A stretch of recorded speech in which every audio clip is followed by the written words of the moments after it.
Brace the rudders! Raise the sails! Raise the sails! Captain, an unidentified ship is approaching. Over. Roger. Wait, is that an enterprise sales solution? Reach sales professionals, not professional sailors. With LinkedIn ads, you can target the right people by industry, job title, and more. We'll even give you a $100 credit on your next campaign. Get started today at linkedin.com/results. Terms and conditions apply. Out here, it's not only the amazing views, but the way time stretches out a little longer and how the breeze hits just right at the summit. With All Trails, you can discover nature's best with over 450,000 trails around the world. Download the free app today. This is Paige, the co-host of Giggly Squad. I use Uber Eats for everything, and I feel like people forget that you can truly order anything, especially living in New York City. It's why I love it. You can get Chinese food at any time of night, but it's not just for food. I order from CVS all the time. I'm always ordering from the grocery store. If a friend stops over, I have to order champagne. I also have this thing that whenever I travel, if I'm ever in a hotel room, I never feel like I'm missing something because I'll just Uber Eats it. The amount of times I've had to Uber Eats hair items like hairspray, deodorant, you name it, I've ordered it on Uber Eats. You can get grocery, alcohol, everyday essentials in addition to restaurants and food you love. So in other words, get almost anything with Uber Eats. Order now. For alcohol, you must be legal drinking age. Please enjoy responsibly. Product availability varies by region. See app for details.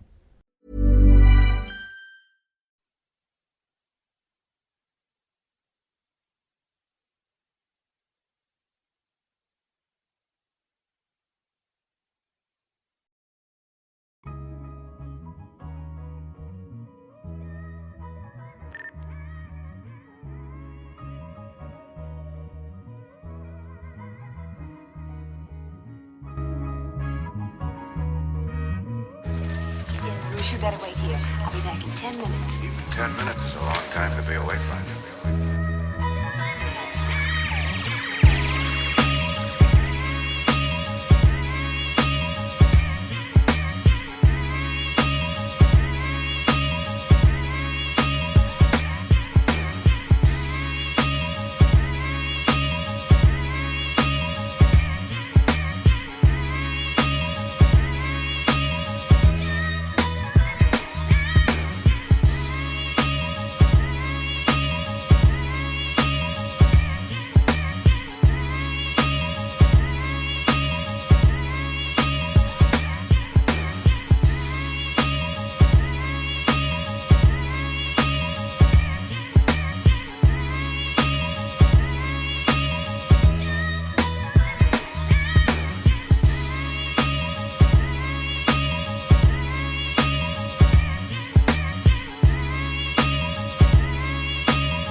You better wait here. I'll be back in 10 minutes. Even 10 minutes is a long time to be awake, Brandon.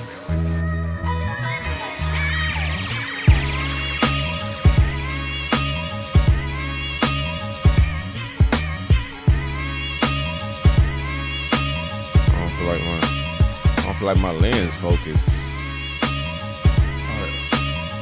Part of my focus. It's the Coach Uncut podcast. We back at it. Kicking it, Freeman Will. Treyway the moisturizer. Out there in Atlanta, kicking it. In the land of the peaches. Doing what he gotta do. Big Juice. Big Juice. My man Casanova over there on the West Coast. DJing, kicking the vibes. San Diego to be exact, man. What is it looking like, my guy? Man, it's cold. Cold in June. That's crazy. It's ridiculous, bro. Cold. That's crazy. Couldn't imagine being cold. The weather is wild in South Florida. We supposed to get like 3 days of just straight rain. Right now, Miami is like underwater like a motherfucker, bro. Like they drowning down there. So like weather, this is like old man talk right here. But weather is definitely doing what they got to do. Summer hurricane season is crazy down here in South Florida right now. So and it's chilling right now. But I was worried about like power cutting off a little bit early. I was telling y'all, bro, it's wicked right now. You would your trick knee told you it was gonna rain. Oh yeah, no, I definitely get headaches, migraines, numbness to my hands when certain weather about to change for sure, man. I'm like Rain Man for sure. No word. Yeah, for sure. If you get a serious injury, you're gonna feel it like when weather shifts and whatnot. You can feel a hurricane before they hit.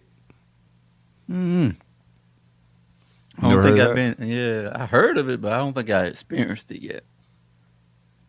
Yeah. Just don't experience no wild injury. You'll be all right.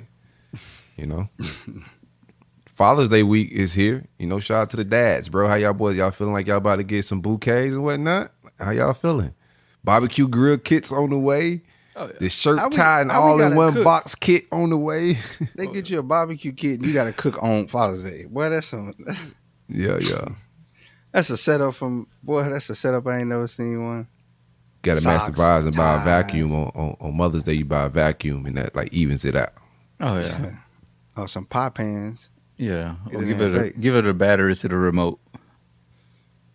He said we getting Nathaniel. Yeah, you ain't got to make no reservations Sunday. Like you can walk into anywhere and get you like a party of 30? Yeah, sure. We can sit you right away.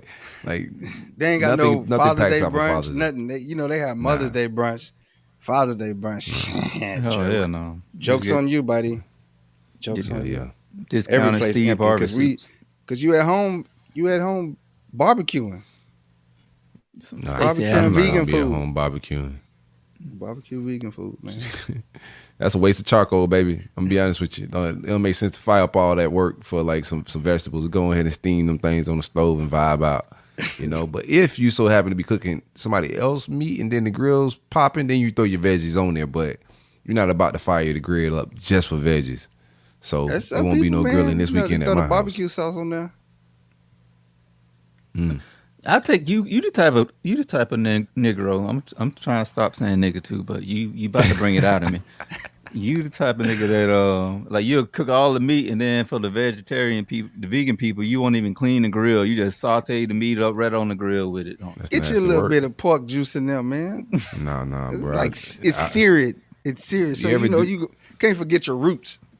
If you do that while I'm at your house, bro, I hope you got a good strong toilet. Because like, we gonna definitely be even when I leave your house. Like if you mess me up, I'm gonna mess you up on the way. You know what I'm saying? Like hope you got a strong plunger, baby. You know what I'm saying? Some pork giblets. You know what I'm saying? Pork giblets. Man, somebody fuck up the plumbing on the way out, boy. That's a hefty deal. That's why if I throw a big party, I gotta go I just rent a porta potty, man, because I don't need all that foot traffic in the house. Man. Y'all go bless that out there. Yeah, that's strike two. Well, I can't have you in my bathroom pissing all over the seat, the floor. You know what I'm saying? I don't need no ring around my toilet. Kind of guess you got. Huh? Kind of guess you got, bro.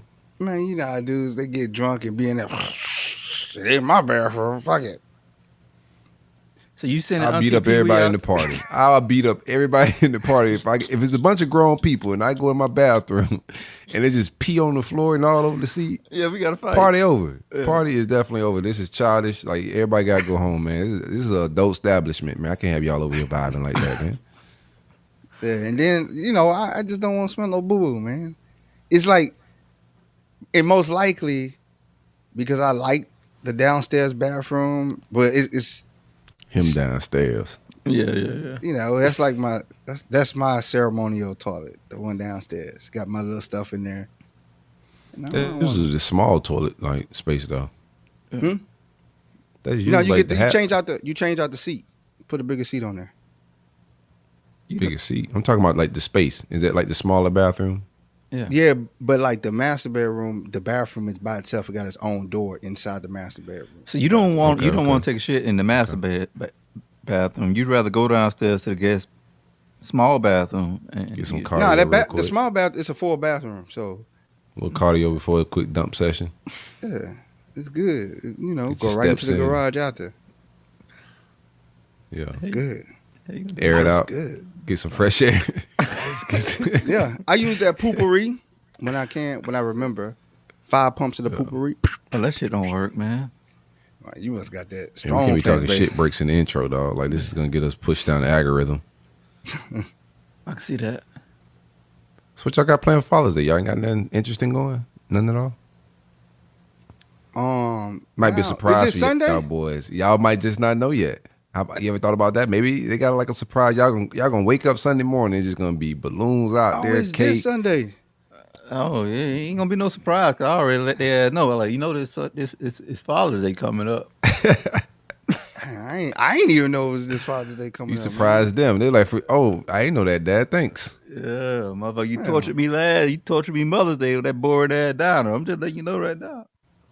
Man, I ain't even know that. It's so far from my mind. So yeah, it's Sunday. Golly, boy. What Yeah. y'all usually do in the Love House for that day? Make his ass barbecue. He already told. Get your bitch ass on the grill, man. That's a working day. That's a working day, man. Man, I don't get no days. You know, Father's Day don't get no recognition. You give them all the trips. You go let them go to Catalina Island for the wine mixer. They go to brunch, Mother's Day brunch. It's up to you to change that though. You set the culture in your house and for like your sons and shit. You got to reset the culture. I do that at my house. Like I tell my son, like, hey bro, we got to look out for each other. Father's Day, make sure I get some fly shit because one day you gonna be a dad. So you got like men matter too, bro. Like we're very important in this family structure. And don't let men fool you that we don't care about these holidays. I don't know who came up with this myth that men don't care about birthdays and holidays. It's bullshit. We do care. We're people just like y'all. If y'all like nice shit, surprise, we like nice shit too. Like, you know, treat us like the bad bitches we are on Father's Day. So I want bad bitch treatment. I'm gonna be real with you. Oh yeah, that's why I'm making sure I shave my nuts and everything. I'm gonna be Whoa. ready for everything. Ready for That's Daddy's Day. That's not Father's Day. oh. What? I never heard of Daddy's Day. It That's just made it up. that's the after party. That's the after party of the Father's Day. Yeah, that's Daddy, Big Daddy Day. yeah. Then it's Daddy's Day. Daddy's Day prep is for it. what she You should have it call like you. once a month. Daddy Day. Once a month, too long. What you mean? Once every month. Once a month. Daddy Okay. Day. Then you have to reciprocate that though, because we're in the world of reciprocating. I think that's reciprocating is love, right? So now you got Mummy's Day every month. I think that just get a little bit redundant. We should always just carry in love for each other and be warm towards each other. But these specified days to have to go do like buy gifts and do random shit, I don't think we should endorse You ain't that. got to exchange no gifts on Daddy Day. And just bust it wide open. Yeah. Big Daddy Day. Kids ain't You're gonna get these 2.5 minutes. Yeah.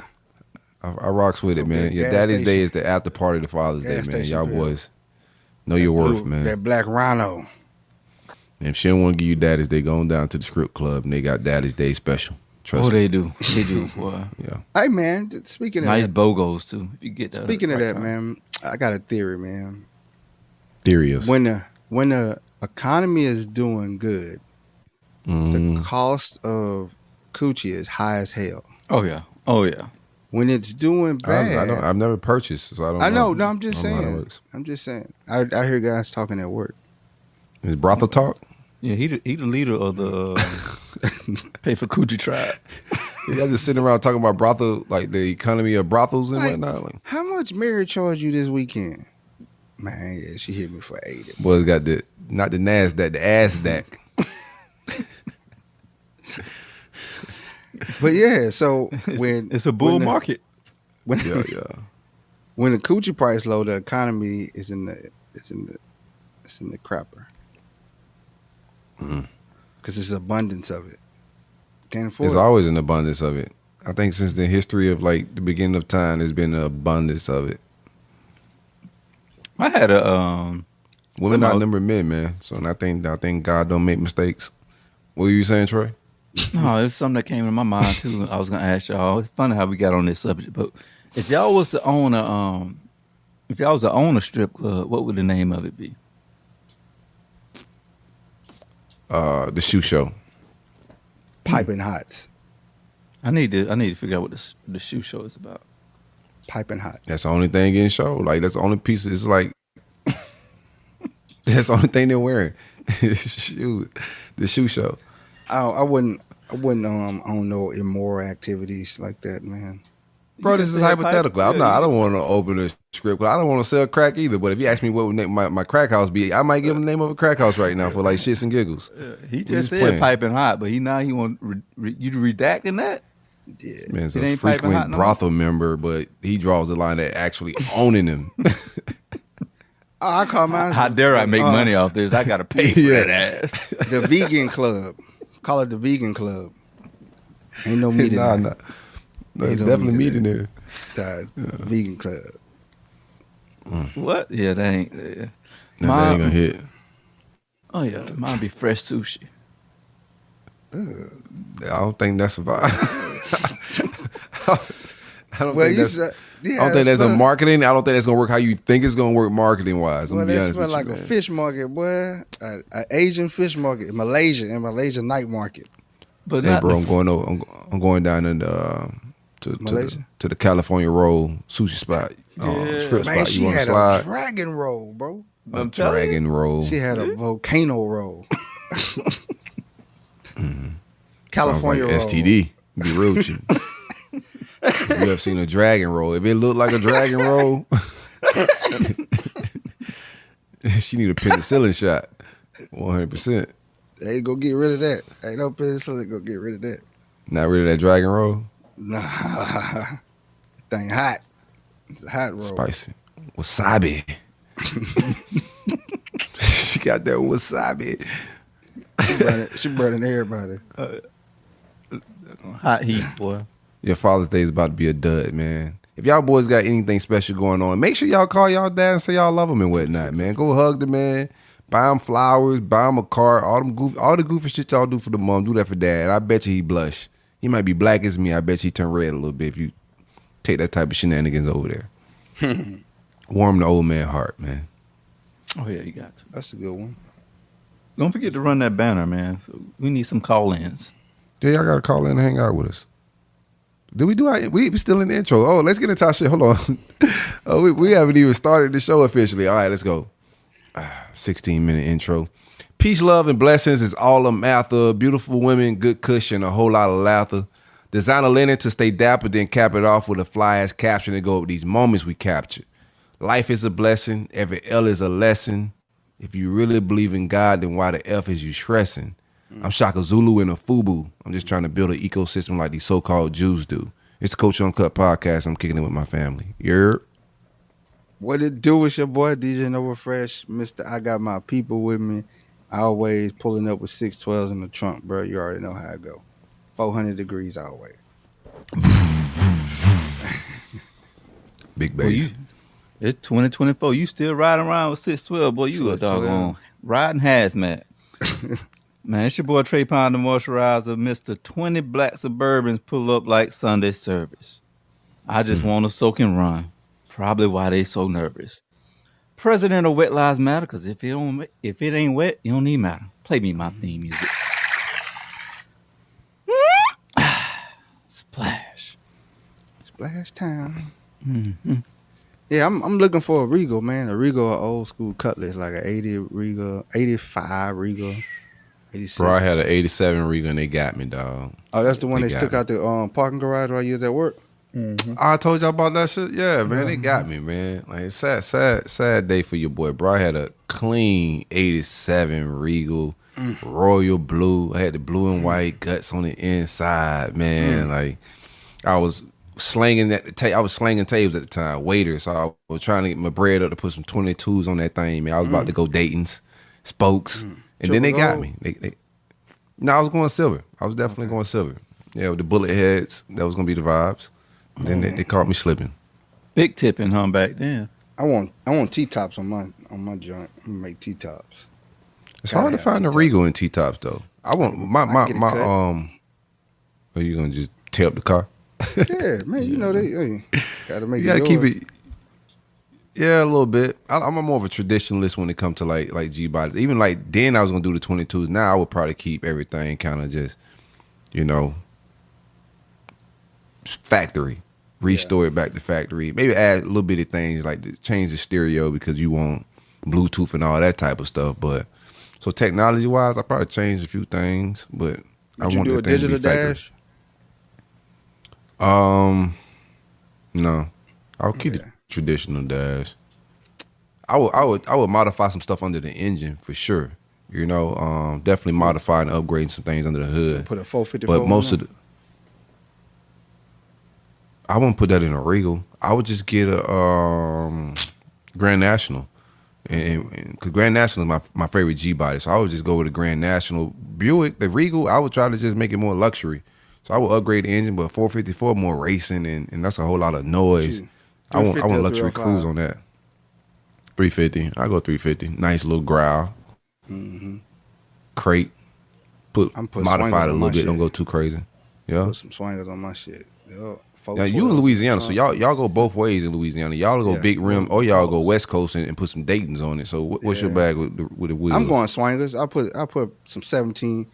That's a Texas thing, ain't it? Swingers. Yeah, it's just they they do it in Louisiana too. Currency be on that. Boy, they poke hard. Yeah, man. 4 6x9s on the back dash. 412s. Some tweeters. I gotta have. Yeah, I ain't trying to attract the police, so I be trying to stay away from that. Man, he trying to get all the doggone old snapper, boy. Wait, that's gonna attract the slave catchers, bro. You can't just be blasting that music like that. Slave catchers get behind your car with that. Ignorant. Can't be doing that. Just beating down the block, knocking pictures out the wall. That was KB, bro. Yeah. You used to hear KB pulling into the neighborhood like 7 miles away when he put it in. Tell that boy to cut that music down. That's my mama every time he pulled up. Tell that boy to cut that junk down. All that cussing. I love it, bro. It ain't nothing like them 80 cars. Like the old school, man. They was just easy to fix. 90s is old school now, though. Yeah, but they started getting them computers in the 90s, man. In the 80s, bro. 80s and beyond, bro, it was just simple. You ain't had no investment computer. wise, buy them shits, bro. Vacuum. You just had to vacuum. You just had to make sure your vacuum was good. Them seals on the vacuum. Bro, I seen these white boys. They were like 4 deep in like Chevy Blazers. And me and bro had a Chevy Blazer. We had a couple of them joints when we were younger. So I see these 87, 88, from anywhere from 85 to 89 Blazers. It's like a little car club. And them shits was so clean, bro. I was reminiscing like, man, I want my Blazer back. So I started thinking like late 80s, even 90s, some of the Camaros and Z28s and whatnot. Those are like classics now. Like we old. Them shit's classics. I want that 91 Mustang 5.0. 91? Like Kane had. It's like the last year they made it. No, I think like 94 is like the last year they made that. Like Kane. Man, Mustang was on a nice little run, man. Kane, they had 5.0 was killing everybody. Mm-hmm. They brought it back. They brought the 5.0 back with the new stuff. With that motherfucker eco-friendly though. Plant-based. That motherfucker you got 5.0. As long as it's 5.0 and they run it, I wouldn't care. Well, Great Boy just said, what's our take on that Adrian Bona fight? Oh, yeah, I had that on. I was about to bring that up. Broner got his tooth knocked out. He came out with Rick Ross, and Rick Ross didn't rap. That's how I knew he was going to get knocked out. So Rick Ross was walking him out, and it was like he couldn't even afford like a 16 or a hook out of Ross. Ross was just walking while the music was playing. He was just doing the grunt. Bro, I told y'all he was going to get beat.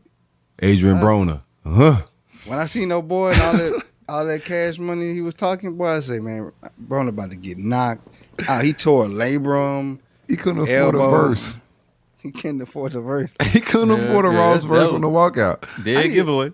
How much did he make in his career, bro? He had to make a couple million in his career. He probably. No, I don't think he broke. I think he got money a little bit. Man, I hope he was smart with it, bro. I hate to see that. He'll keep a job because he entertaining as fuck. Like people still pay to see some stupidity. It's really difficult for these guys to go broke these days. Like it's different from the athletes that we grew up watching. They just can make money so many different ways. It's hard for those guys that didn't have the platforms back in when we was coming up. Like these guys get paid to start random podcasts and like do liquor endorsements, club walkthroughs. It's just so many ways. Like even when AB filed bankruptcy, the average people like, oh, he broke. I'm like, nah, bankruptcy don't mean you broke. It mean you don't want to pay your bills. Like AB ain't broke. He don't want to pay his debt. He want to keep his cash, so he filing bankruptcy. Same thing with Shador. Not Shador. The other Sanders boy did. Like, you don't want to pay your debt. That's when you go. Like, shout out to your boy Trump. Gold shoes. He did the same thing. How much y'all think he paid for that walkthrough? That Ross walkthrough? He couldn't afford the ad libs. Great boy. He only got the. He man paid for grunts. That's crazy. He couldn't afford the ad libs. Ross like, what's your budget? He probably like I got like 15 grand. Well, all I can give you is grunts. Just do it on the strength.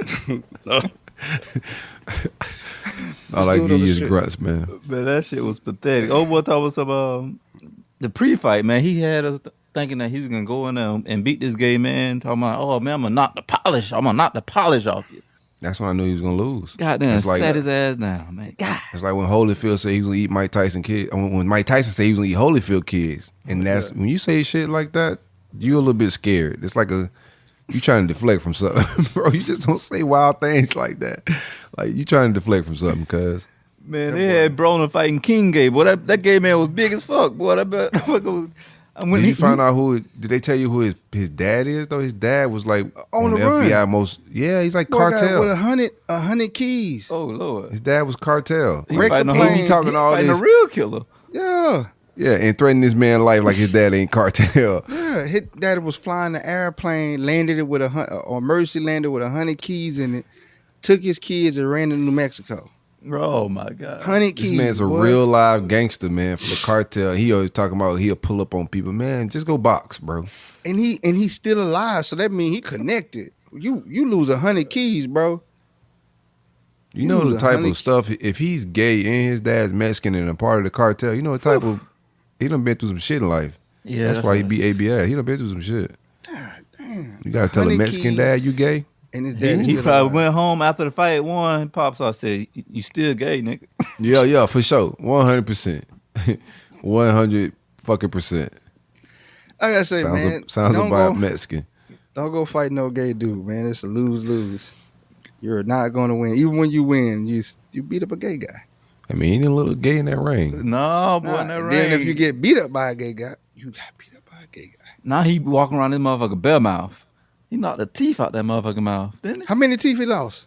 He lost a bunny rabbit tooth. Like, yeah. right in his front. front. Damn, he don't have a mouthpiece? Man, he walking around that motherfucker look like ugliest rapper alive. Y'all seen Could Have Been artist? Damn. Yeah. No, I don't watch that stuff, bro. I cannot watch that degenerate shit, man. I don't know what Juicy got going on with that, bro. I seen the people on. I was like, nah, this gotta stop. Boy, I had to slow watch as hell. I didn't have to. I ain't snitch on nobody. Indulge. Then go and snitch on somebody. That boy's like, I ain't snitch on nobody. Then went and snitched on somebody. It was him murder. Was it? I die for this shit, boy. I die about this. And then he went and told the police.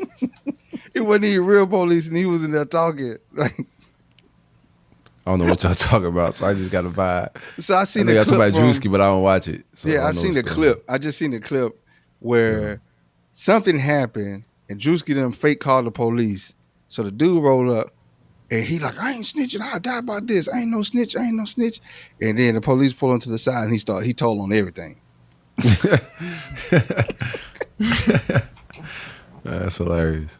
Said, what's up with your boy Hunter Biden, man? What's up with Hunter, man? Hunter got guilty of the crack? Man, listen. Cocaine Hunter, boy. That boy, Cocaine Hunter, bruh. Guilty on all counts of falsifying gun records. Okay. Like, how your daddy pushed gun laws and you up here lying about them and doing lines of coke with pistols next to you. Man, I did a lot of shit my dad didn't do, man. They got nothing. I did a the shit I'm talking about on the podcast. The fuck you right? I did a lot of shit my dad did. Was like, I don't know what that boy got going on, man. You got guns and pistols next to you. I swear my dad's a great guy, man. But He lied on You the got to explain forum. himself in church. Hey, the thoughts and the views have nothing to do with Brother Nose. I don't know what that boy got going on here. A little different. Might have drank some of that paint thinner in the garage with the dog. We don't know. This boy was wild. Say he don't do no drugs on his application. They got him for that. That's what he supposed to say on the application. Nobody tells the truth on applications about drugs. Bro, this boy was wearing crack, bro. Like, you know how low you gotta be to be out there smoking crack, dog. Here's my thing, right? If he wants to smoke crack, I don't give a shit. Like, why can't Hunter Biden smoke his crack in peace? I don't know why we gotta care about Hunter Biden's crack habits. Like, what kind of country are we running? Why do we care about if the president got a crackhead son? There's some great people from our neighborhood that got crackhead kids. Yeah. There's a crackhead in every family. We know that. There is. My grandmother was a great person, but I had a crackhead uncle, bro. Like, yeah. And we didn't approve of none of that shit. He was stealing and doggone doing around that motherfucker, boy. No, my uncle didn't steal, man. He's an honorable crackhead. We know some that was stealing. Well, my uncle, yeah, he was a full-fledged crackhead, boy. You couldn't go sleep around him, boy. He'd go with the 2 fingers in the pocket, slide all your money up out your pocket, bro, and then help you look for it. Damn. He'll help you look terrible. for it. You be like, man, he be like, shit, nephew, shit, I'm gonna help you, man, shit. Now imagine you go run for president, you got your crackhead uncle running around and motherfucker doing wild shit like that. Like, I know we're gonna be the president. His uncle over there, like, stealing everybody's shit. Wilding, bro. He used to ride a dice game. He got this motherfucker over the treasury. He used to ride a dice game, bro. He'd be sitting up there. He'd be sitting up there shooting. Then he'd be like, "There go the laws, man." Everybody start grabbing and stuff. He grab all the money, take off running. Nah, that's real talk, Jay Stubbins. My uncle was an honorable crackhead, man. He didn't steal. He didn't rob the family. He worked for his habits, man. He just had a habit. But he didn't rob, steal, and kill. He woke up every morning and was responsible enough to go work to feed his habit. He worked and stole. Real deal. He worked and stole, boy. Nah, Uncle he double dipping. He hit you for something. Uncle was also well known, like, because they was like, the drug dealers were like bully crackheads. Not my uncle. My uncle was down there, Bruce Lee with a cane knife, bro. Like, he used to walk around with a cane knife in his base. Called him Cane Knife. That was his nickname. Shout out to my Uncle Charlie, man. Yeah. Love that dude. My uncle did. I think he did. Uncle Luke did 10 years in Angola. Damn, man, Angola. See, my uncle ain't even go to jail as a crackhead. He was, he was honorable guy, bro. Man, bro, Luke would be like, "I'll be back, bro." Next thing you know, he calling. This is a collect call from the Rapides Parish Detention Center. Hey man, come get me. But them calls used to be the worst, ain't it? Mm-hmm. Yeah, it is, bro. You know what's worse? Been on the other end of that motherfucker. A motherfucker reject as a person that been on both sides of that call. Oh man, and they don't definitely nobody in a better pick up. position. Oh my god! Oh boy, and you can't just run it back because you got like these heathens behind you. No man, let me get the phone. Let me get the phone. And then like here's the thing too, like on some. You in there, so like if everybody's phone ain't going through, because everybody trying to get through, everybody's phone, yours go through. Hey man, see if your people could call my people. Hey bro, nobody got time for all that, man. Man, you interrupted my 5 minutes. You have 1 minute remaining. And them calls now on this side of that call, that's the best thing you can hear, because like you got free shit to go do. Like you free. And they want to hold you with jail conversation. What y'all boys doing? Free shit, bro. Like, stay out of there. Having fun. Like, man, my cousin used to be like, "Yeah, all types of unrighteous shit in the background too." Can you DM old girl for me and give her my address? Yo. No. Man, I used to sit in on some of these dudes' whole conversations, man. Like, they become poets. They become mind control poets in the penitentiary, man. They be having they got some strong game. I'm telling you, bro. Dude, he got nothing but time. As soon as they get off that call, it's gonna be an old head over there by the chessboard. They're gonna tell him, "Hey, bro, you wasting all your energy. You better go hunt somebody right now." Oh, yeah. And now you got to sit there for a whole 24 hours when you get on the phone again with those thoughts in your head.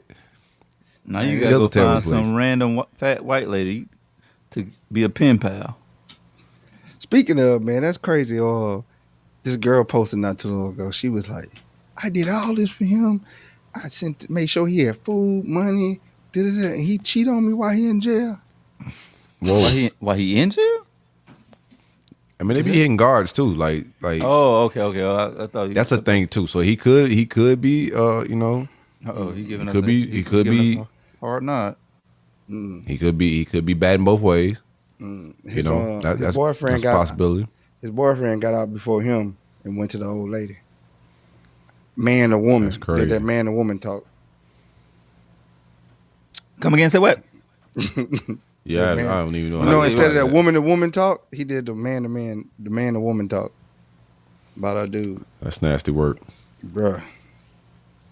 Penitentiary relationships, man. There's somebody no such thing. I knew the girl. Damn. I probably know the guy too. I ain't even asked. Oh man. Usually I go troll, but it seemed like the comment section took off too far, so I just left it alone. Why do people feel the need to tell strangers that type of shit? Learning to take your L's in private is a skill that everybody should have in practice, man. Quit telling everybody your L's in life. That's a huge L. That's a huge L. You just gotta, y'all said L's ain't losses, they lessons. Yes. Yeah. And that's a not to be told to the world. That's your lesson. Like that's not a testimony to go tell everybody, bro. Like, because the people you told, they just gonna go tell other people. Like, nobody just told us. Like that type of shit. We just told the world. Nobody brought it us. So y'all that's all that's got gonna it fired happen. up on my screen. I would share screen if I had it fired up already. See, oversharing is what my therapist call it. Like, you gotta stop oversharing. And I beat up for it though. Might be right there, front row. That's all social media is, a big oversharing session. Man, it is sad. It is sad what people share. I was reading the story from this girl today. She wrote this story about a dude, how he played her and finessed her into a threesome. Oh, nice. Like, he told, brother, it was an elaborate story that he laid down. And he finessed her into a threesome. And now she like telling everybody, oh, stay away from him. And then now people are roasting her and she all looking for sympathy. Like, how do you finesse someone into a threesome? Give me the back. Did they give you some storyline? Yeah. Oh, she gave a whole story. So what happened? To sum it up, she said she met this guy. He was an amazing guy. And then he told her, they're always amazing when you first meet them. He was engaged. He was engaged. They called the wedding off. Then he told her they went to Vegas elope, but it wasn't official. They wasn't officially married. And then he told her, that was my baby mama. And then he told her that, we do still mess around from time to time. Then he told her, she like girls too. I think we'll be this is a good movie together. Yeah, I was just like, bro, like how many flags? Seen this shit. She must have been now I looked on her page. She was a single mother, very lonely, very lonely single mother. So there you go. It happened. She wasn't a bad looking girl either, but where the finesse came in at? I don't know. He finessed into the threesome. He just kept telling her. I don't think that was finesse. He just kept egging on. He's like, we should do a threesome with her. She's into that. I really feel. I really fuck with you. I love you. I do anything for you. Like, just do this for me. So this is not finesse. She looked probably like 27, 28. Yeah, she too old to be falling for that type of shit. And it's just like, bruh.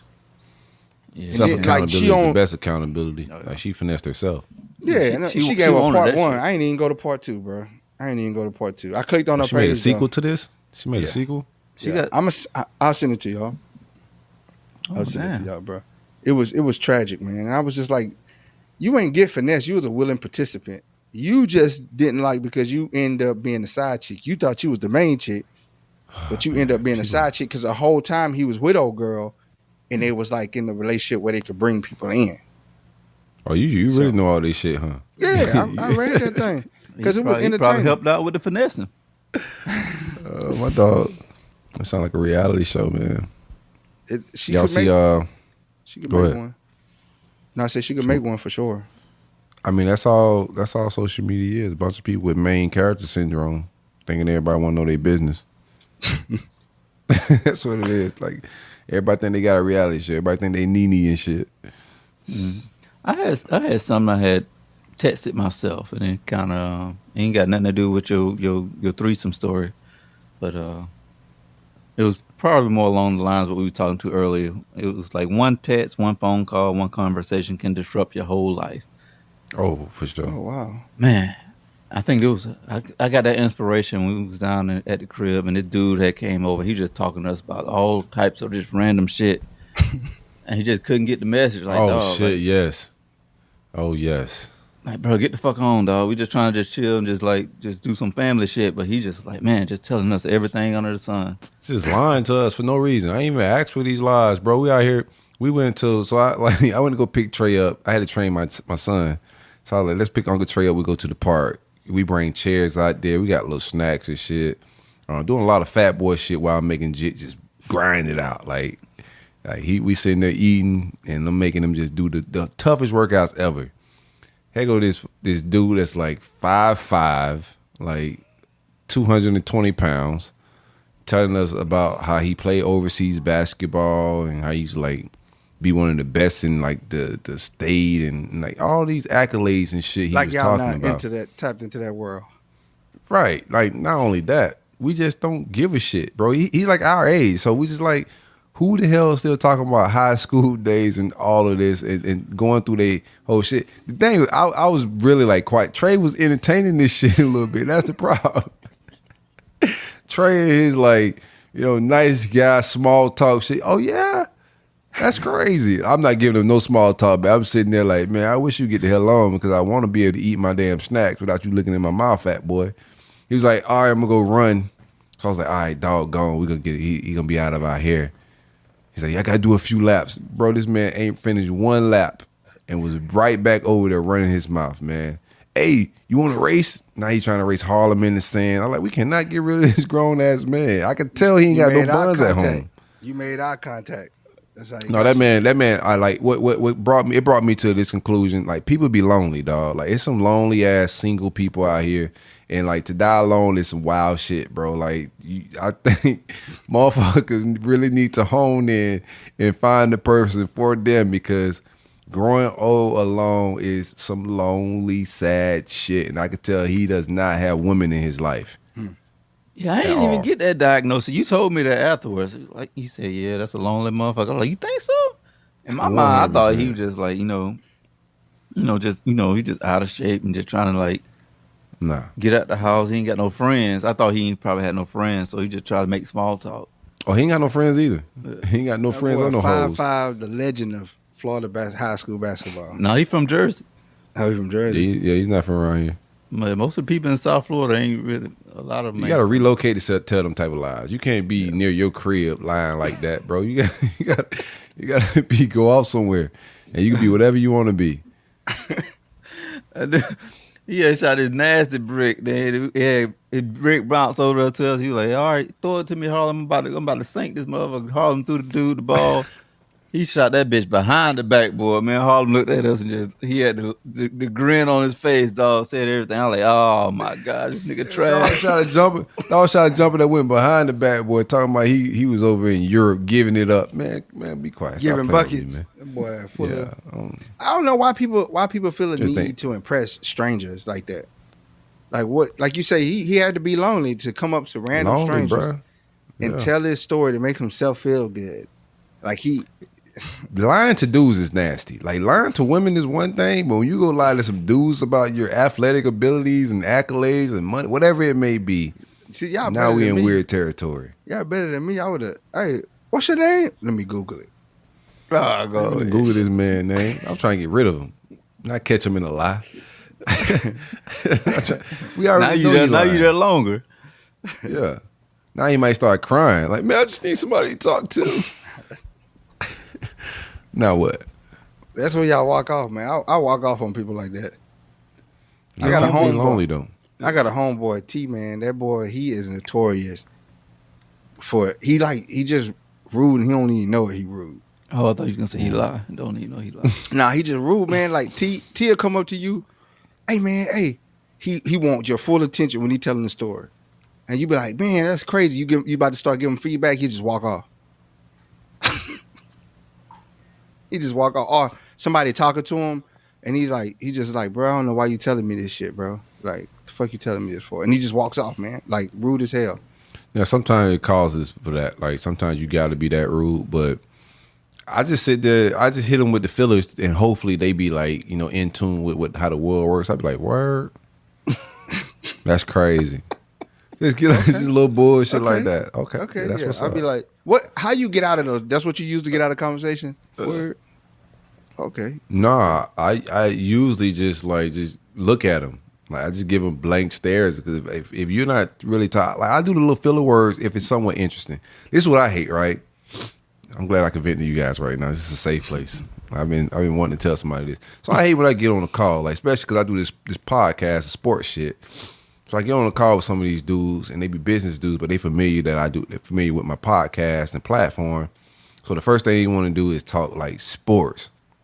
It ain't got to be football. They just want to talk sports and get their takes off to somebody that does sports takes and shit like that. So they start getting their shit off about NBA, and I don't really watch that shit like that. Like I really don't. I want to, but I just don't have the time. So when I'm on these calls and they start getting into like all the NBA shit, and I'm just be sitting there like, word, and they'd ask me like, who do you got? And I was like, man, Kyrie, man, just cause he on some black shit. Like I don't really got no takes for this game. You know, I'm sorry you had this whole ESPN Stephen A breakdown, dog, but I really don't follow the NBA really closely. I want Kyrie to win just because he pissed a lot of white people off in a few years ago, bro. I'll be real with you. They just be like, oh, okay. That's no, they gonna continue to get their shit off. Like they gonna go right back to it. Well, this is why I got a full breakdown. I'm like, okay, word. Then ask you what you think about it. Yeah, no, I think you're right, bro. I like where you took it. Just give them general shit like that. You ever think about podcasting? That seals the deal. You ever think about podcasting? I think you got a future in this shit. Man, if I whip out my phone, bro, that mean I'm done with the That's it. I'm glad you said phone. I'm glad you said phone. I didn't know where you was going with it. You whip out anything else, boy. You've been locked up. That part. Kids around. I just whip out the phone You on the list. and be like, oh man, I gotta take this call, man. Let me make this call. And just walk off. That phone definitely is a savior. But if you don't get the couple like the blanket statements, you don't get those, and then the phone, I'm texting like sending out like doggone posts and reels. I gotta and shit. take this. Yeah, I gotta take this. If that don't do it for you, then I just walk off, bro. You just have like, all right, dog. I gotta take. Sorry, bro. I gotta take this. Like, you gotta hit them with one of them. Oh, they stand there while you on the phone. Nah, then I look at them like, motherfucker, this private. Like, skedaddle. I ain't gonna lie, I had my moments though when I be talking. I had Trey today on the phone. Trey was trying to get off the phone with me. And Trey always do that. I knew you were gonna say. I knew that. I knew you. I was like, nah, Trey, I took my Adderall, bro. You got to listen. You can tell when he got one of them busy days, bro. Like he's be having them busy weeks. Be like, yeah. All right, bro. Yeah. Trey hit me with the the fucking chandelier done fell, man. I'm gonna have to hit you back, dog. Like I had to go pick this shit. Oh, the cricket's outside. Yeah, man. Your Spider-Man just stopped by, and it ain't Halloween, man. I gotta call you back. I gotta go water the crickets outside right fast. Yeah. No, man, they had shit to do with it. I was dead ass had to do some bank shit. You just called it a bad time. Trey said, yeah, man. I knew you was thinking that too. He was like, call me back, man. Call me back. Trey, like, I'm really tired. I'm really tired. And I'm just talking. And I said, hey, bro, my bad, bro. I done took my Adderall late, so I still got energy. I said, boy, what the fuck you doing taking that shit alcohol in the evening? You supposed to take that shit in the morning. I was like, I got to it late and I had to go to a meeting and I didn't want to be rude because when I ain't on it, bro, people be in mid conversation because to me, it's like 15, 30 seconds or less, bro. Like, say what you got to say, bro. If you keep repeating I'm down when I meet somebody and it's a dope conversation. Yeah, so I'm not mad. Now, if you got something to talk about, I'm with the shits. Yeah. I just don't like the small bullshit shenanigan talk, dog. Like, I got my own thoughts and things and a lot of shit going on, and you wasting my time with like the weather and random shit. But if you got some real shit to talk about, I'm with it. Yeah, he had some real shit to talk about. That's why they really didn't want to get off the phone because he was trying to, we trying to improve the platform. He's just coming up with different ideas on how we can improve. So it was a valuable conversation. I just know when Trey get quiet when I'm talking to him, that mean he done clocked out. Oh yeah. Like if he not like responding as you talk to him, and is a period where you just talking and he hasn't said nothing. I ask him. I tell him like, "Hey, you busy, bro? Just hit me back." You know, I tell her, I like, hey, you ain't really like engaging back with me. I know it's like, I do motherfuckers like that, so I know like, so if I'm being done like that, you feel me? Not done like in a bad way, but I could if I'm having a conversation, I can read the room. A lot of people can't read the room, and they'll just like hold you hostage to a conversation, not realizing like you may be preoccupied. You're not trying to be rude. You just may be trying to do two things at one time and can't really engage like you want to, man. No, but you two, both of you guys are talkers. You know what I'm saying? Like I'm just like a listener and processor. So a lot of times I just like listen and let y'all talk, and then once I process everything, and then sometimes it takes me a little bit to let you know what my thoughts is on whatever it is you're talking about. But a lot of times I let you guys get your thoughts out, and then I respond a little bit later. He do like this. He respectful with it though. He'll let you finish your sentence or finish what you saying, and when you stop, he hit you with the, "Hey man, let me go see what these people want right fast, bro. I got like damn. Can I get some feedback on what I said? Because I normally only call when like it's too much to text or it don't make sense for me to text, so I call. Yeah, I call, and then this I'm boy, a caller over a texter. If you miss a phone call from Trey, bro, he can literally call you. You call him right back, bro. Oh man, I'm climbing the rafters right now, bro. I got to hit you back. Hey, damn, you just he'll the answer. No, that's how it be. Yeah. And that's how quick life. Like your be. Your window closed quick, boy. Bro, I do that on some of my calls. Like I'll text somebody, or somebody will text me like, "Hey, you got a quick minute?"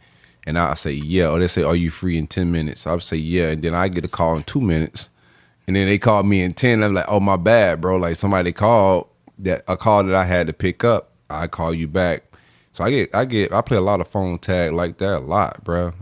And I just, to the people you're dealing with, if they busy too, they understand, you know, like how fluid this could be. I try to use my calendar as much as I can to like book appointments, hold myself accountable in that fashion, use all my Google Calendar, you know, like make sure everything intact. But it ain't communication is tough. That's why I love and respect you guys, because y'all don't like take it a certain way. A lot of people, like when you tell them like, "Hey, look, I got, you know, I'm in the weeds. I got X, Y, Z going on." They take it to heart, like you trying to like ignore. Does it ever feel like you're a marketing professional just speaking into the void? Well, with LinkedIn ads, you can know you're reaching the right decision makers. You can even target buyers by job title, industry, company, seniority, skills. Wait, did I say job title yet? Get started today and see how you can avoid the void and reach the right buyers with LinkedIn ads. We'll even give you a $100 credit on your next campaign. Get started at linkedin.com/results. Terms and conditions apply. We all belong outside. We're drawn to nature, whether it's the recorded sounds of the ocean we doze off to, or the succulents that adorn our homes. Nature makes all of our lives, well, better. Despite all this, we often go about our busy lives removed from it. But the outdoors is closer than we realize. With All Trails, you can discover trails nearby and explore confidently. With offline maps and on-trail navigation, download the free app today.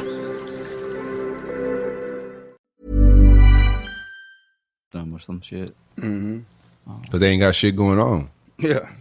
Other busy people understand, you know, for sure. And to answer Great Boy Jit question, what lessons can you share on entrepreneurship? I'm gonna tell you right now, if you want to be an entrepreneur, hiring motherfuckers is tough. That's my shit. Well, go ahead. And I got the one thing I tell people: if you want to start a business, start the business so you can have 3 years. Like start as soon as you think about it. You just get the business, get the history going. Like put money in the bank account every month so you can have your 3 years of business history. So by the time you go formulate all your plans and you're ready to actually do business, you're not starting the business day of and then trying to look for funding because they're not going to fuck with you because you're a startup. So start it as soon as you think about it. And before you know it, 3 years will be here, and that's when you're eligible for most small business loans, things like that. So just start to get the business name, get that knocked out. It's inexpensive. I agree with that. Starting is the first thing. I I think also you just got to be mindful of, just perseverance, man. Like you're not gonna it's not gonna be, you're not gonna succeed like as soon as you start. It's gonna be a lot of times where you're gonna be a lot of roadblocks, a lot of failures, and you just got to be passionate and really love what you getting in business with. Don't just get in business just to like, all right, I want to just make money. That shit ain't overnight, bro. Yeah, it just got to be something that you truly passionate about and you love, and in that way, like when you do take your losses, it's like, all right, like we said earlier, like it's learning. You learn from it, and you still want to pursue that. So just find something that you love and you're passionate about, and just know that you're gonna fail. So just find other people that's in your field, get like some tutelage, some training before you like truly invest in it. Just know what you're getting yourself into before you fully dive into it. If you don't like people and you can't go into a random room and talk to strangers and meet strangers, don't be an entrepreneur, because you're not gonna make it by yourself. You have to network, man. People give you out free game just in casual conversation. They give you free game, or that person might open the door for somebody else, or they might work at a bank and be head of lending, and they might come take a chance on you just because of the story you told about your business. So if you're afraid to talk to people, random people, you're an introvert, don't get into business, man. Or get a business partner that can do all that for you. You can learn those skills though. You get self like a lot of like skills I acquired and a lot of things I learned was just self-taught. Mm-hmm. Like as far as business skills, because I didn't have nobody to teach me a lot of things, like from pitch decks to like dealing with sponsors, like even like the technical side of businesses as far as podcast and content, setting up like formats for shows, like learning how to sell advertisement spots on the show, learning how to like monetize the different avenues of the content, like everything. I had to learn pretty much on my own. So I think like that is key. Like some know-how is definitely like you want to like cater your business around your strong suits is what Nova's trying to say. Like the things you're good at, that's what you should do. Is when you considering a business is what am I good at, and you want to make that business around something you're good at, around your strong suits and your strong characteristics. That way, you building something around your strong attributes and not your weaknesses. What Trey said is definitely it. Like you got to be doing something that you don't mind taking L's on for a long time. There's nobody that got rich or became successful over a short amount of time. Like from Steve Jobs to Elon to anybody else. Anybody that's successful took a lot of L's for a long time. Dudes, you got to be willing to be in that joint a decade at the minimum. Like if you really trying to see something through. The average business fails within the first 3 years, if I'm not mistaken. But yeah, I think just eventually we all gonna have to be entrepreneurs. That's where the world's going. The way AI is working, the way technology is going, you're not gonna have a choice but to be an entrepreneur soon. Jobs are dying, and new ones aren't being created. More gonna get taken away by technology the longer we live, and everybody's gonna have to figure out at some point in time, how do I make money? And it's gonna be around like before they created jobs. What did they do? Like people. If I was a welder, I traded my welding skills for maybe some of your form things. You bartered, but you built your likeness and your business around before all these jobs got created. You built your shit around what your family was good at. And I think like technology is gonna force us back into that whole dynamic of like people are gonna be mad at AI when it all gets rolled out and jobs start getting lost. The economy is gonna make a turn because people are gonna start losing jobs. And I think people are going to hate it at first because they're going to have to figure out, like, what am I good at and how I could become, valuable in society. And that's what it was before America made everything corporate and, commercialized and 9-to-5 jobs, all of that. It was what you were good at. Your family raised tomatoes. Cool. Y'all was tomato farmers and y'all traded and bartered and built y'all businesses around tomatoes because that's what y'all was good at. Mm-hmm. So it's going to that point regardless. I just think you should hone your skills. There's so much technology out here, so much information. You can get on YouTube to learn. They call it YouTube University. You get on YouTube to learn. You could buy books on absolutely every aspect and every facet of business. Learn it, pick up some skills. You don't have to go to college to learn.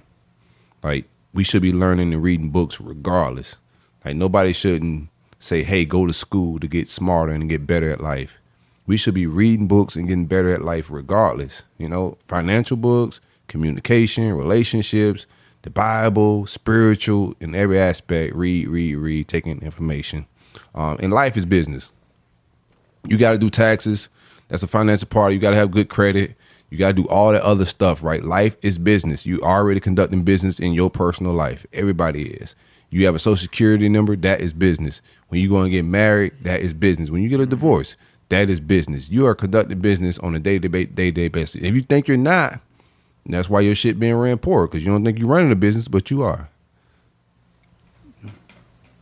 Yeah, so treat your life like a business. So when you get ready to go into business, you already got some experience because you're already treating your life like it's a business. Facts. Big facts, man. Like, get ready to eat some of them lessons too, boy. Oh, for sure. And eat them though. Like, straight up. I don't mind taking in the beginning it used to hurt, bro. Whenever I I used to lose sleep, you know, like stress over like, you know, L's, whatever L that may be. You know, you take some you hire the wrong person, or you hire a person, you get taken advantage of, or whatever it may be. You just took a L financially and in business, you get a setback. I used to lose sleep and stress that shit. But along my process and along the journey, I started learning like, nah, like this is an opportunity. I never make that mistake again. Mm-hmm. So once I started realizing like, bro, every time I make a mistake, I clean up a part of the business. Like me and Trey was just talking about this past weekend. Like when a problem arises, it's just an opportunity for us to create a new system and a new solution. And that's how we view it. Like, let's clear up the hole. Let's patch this thing or rebuild whatever we need, whatever hiccup we got. But it's not a loss. Like, you can look at it like that and cry about it, but the problem is still there. Only way to fix that gap is to create a solution for it. And that's what the greatest business people in the world are, solution finders. Yep. Like, they come up with solutions to problems in the world, in business, in your personal life. Find problems people got in their personal life, become the solution, and you'll become wealthy. Damn, you just said it. Like you got to look at the world and figure out what you're passionate about and see like what solution that the world needs. When you're looking at the market and you're looking at the world from a lens of, you know, like how you can contribute and how you can monetize or put yourself in the best financial situation as possible. You know, you calculate the needs of the world and the needs that what you can provide, and then you make a business off it. I was telling my dad, that's why when it comes to politics and all this stuff, I don't really like what a lot of us that we got to pay attention to, like, is you got to prepare yourself for whatever is going to happen with either side of the like whoever get elected. You got to know that the market is going to shift either way. So look at what you got financially and just start preparing yourself like, all right, well, this person views the lines, you know, everything happens in patterns. If you look at the world, like when it comes to finances and money and markets, all this shit happens in patterns. So just start gauging how the world's going to turn in the future, like, and be prepared for either side, I guess. I don't know. I'm kind of like rambling. You got to be able right to now. pivot. You got to be, as a business, you got to be able to pivot and go on to the next thing. And it's, once you get in the lane, you find your niche and you find out, you do your market research. Who's in that market? What are they offering? How can I be different? Mm-hmm. You know, how can I be different from my competitors? And who am I going against? Who am I? You have to find, if there's no competition, that's a great area. Now you got to put it into the laps of people. But if you're in the lane, then you got to go, who's my competition? And what are they doing? You got to go study your competition. And you just got to find out what they're not doing and do that. And be good at it and be consistent. And that would be that's always a fluid thing, right? And it also should be like that you said that, but you should create your own lanes. I think that's like very key. Like everybody do everything. I've done so many businesses. I remember when I first one of my entrepreneurs endeavors when I was younger, Quan, you listen, Quan, remember I had a detail. Quan used to actually come help me sometimes. when I had a detail van. When I first started, it wasn't that many people doing it. But after I got started with so many people, and this is a lesson I learned doing that, right? So many people jumped into it, and then the value of like the price of what we were charging start, because it was only like a few dudes that was mobily doing it when I started. It was like maybe 5 in the entire county. We was killing, like just charging out the AO for like to pull up and detail your boat, car, RV, whatever it may be. Eventually, it turned into like a bunch of people seeing people make money, and they coming in and doing it for peanuts, damn near.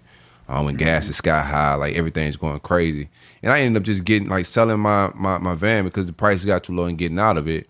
But the key in any of it is uniqueness. Like everybody does everything. There's no business you're gonna get into, and that's what people always tell you. So if you ever approach somebody and tell them that you're doing a business, first thing, man, a lot of people do that.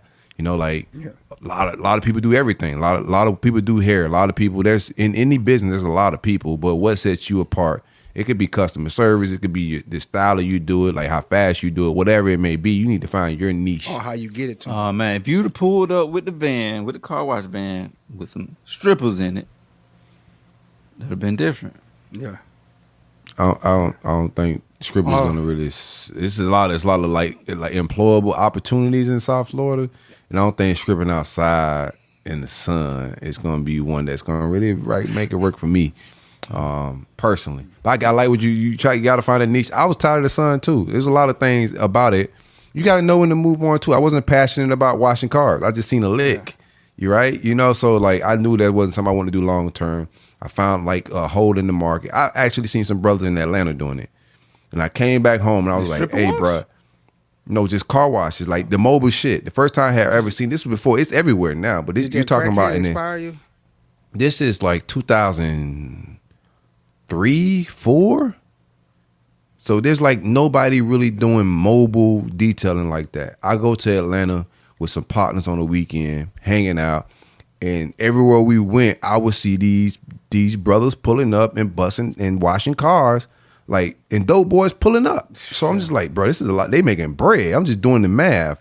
I'm looking at their little price sheets. I'm looking like, them dudes are charging everybody $200 a whip to detail. You know what I'm saying? So I was like, shit, I'm about to go home and figure this out. So I ended up going back home, and then I think I called Chuck. And then Chuck's like, yeah, my brother got one of them. He just put one together. So I was just like, oh shit, let me find out who put his together for him. I'm gonna go get me one made too. I called Chuck brother, and he was like, man, shit, I'm selling mine, man. I ain't got time for this, man. So I ended up buying Chuck brother's van, jumped into it, and I made a killing, man. I'm gonna be real with you. Like I did at the time, I was doing real estate and I was doing mobile detail. I was just hustling. Real estate is the same. It's entrepreneur vibes. You're not getting no 9 to 5. You guys sling houses, find your own clientele. But I was young and hustling, getting to it. But like the world we in with podcasting, when I jumped into this, because it was something passionately that I wanted to do, I wanted to make something very unique. So we came up with a rivalry format where it's different programs in the same state, and it's definitely scalable. And we plan on doing it in other states when we get this thing rolling a little bit, with some investments and shit we got coming. But we tried to find a niche. So everybody can say they're podcasting, right? Like, yeah, there's a podcast, but mine is set up in a very unique way, and where like Florida State and Miami fans hate each other. There's a host and representative from each one, player representative that played at these universities from each one. Like, it's a different type of vibe, and the conversation's a little different. And it's black media in a college football world where there's no black media like this. So we stick out in this market very like a sore thumb a little bit. For sure. Back to the detailing thing. I think if you would have went and found that crackhead who went to wash your car, man, here you go. This is what you could have did. Hold on, hear me out. Cut your call saying it. I see what you're doing. So what you do is you hire the crackhead, right? And he go forward, and he's like, "I'll wash your car." And they leave suds on it. People pissed, like, "Man, I got a car full of suds." The crackhead didn't disappear, and then you just happen to drive down the street. You got them. They got to get the water off their car. They got to get the suds off their car. And you just it's hard to hire people. You trying to hire a crackhead. It's hard to hire people. He do that for $5. He go wash the car, leave the suds on there, disappear. They come out $5 and just be gone, bro. Your whole water tank gonna be gone. You come back like, how did he get a 500-gallon tank out the back of my van? No, he don't. You don't give him the van. He just walk down the street with the bucket saying he wash cars. The people hire him. He mess up the people's car. Yeah. Yeah, and then you come and fix it. you just happened to roll down the street. Well, he washed the car and left it, and they compromised my clientele was not hiring a crackhead with the bucket. I'm gonna be real with you, dog. Like, I'm pretty sure your clientele is not in crackhead territory. you got to be. I was a different type of guy. Like I was in the hood Memorial Day weekend, and about that life a little bit. I have crackhead experience, so like for me to go have a conversation. Hold on, how you got crackhead? Yeah, we're dealing with crackheads. Like, I'm from the hood. Okay. So you got crackhead experience too. Yeah, I say crackhead experience. Like dealing with crackhead's. I got experience in dealing with crackheads. No hardcore drugs. No hardcore drugs. Not dealing with or not dealing to. No. I love myself, bro. I'll never put that stuff in my temple, man. I don't even eat pig. You damn put crack in my body? I won't even a rib. That'd be crazy to turn down a nice piece of bacon and smoke some crack. I don't want that. Like that crack? Yeah. Cut me a big 20 piece, a slab. I don't want no slab of ribs, but I'll take some nice booger sugar, lay that out on the plate. Nah, that's wild. Nah, but I had dealing with crackhead experience. So being able to negotiate with one and say, hey, bro, what would you charge me to wash this car? And then shit go wrong. But white people not about to like ask a random crackhead what he would charge to wash their car. They have no experience. They nervous.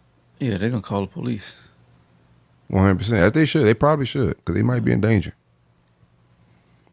All crackheads aren't honorable. No, they ain't, man. Especially if they're like my uncle, boy. That boy, I'm telling you, them 2 fingers will slide in your pocket quick. Is it Uncle Pee Wee? What's the uncle name? No, Luke? That's Auntie Pee Wee. Uncle Luke. Uncle Luke. Uncle Luke. Y'all gotta switch the names. Luke. Uncle Luke. Oh, Luke. I thought you said Luke. I was about to say, you gotta switch them. Uncle Luke, Still gotta switch it. Uncle Luke will get you. It's an article that's saying Florida has been ranked as the worst state for singles in 2024. I can believe it.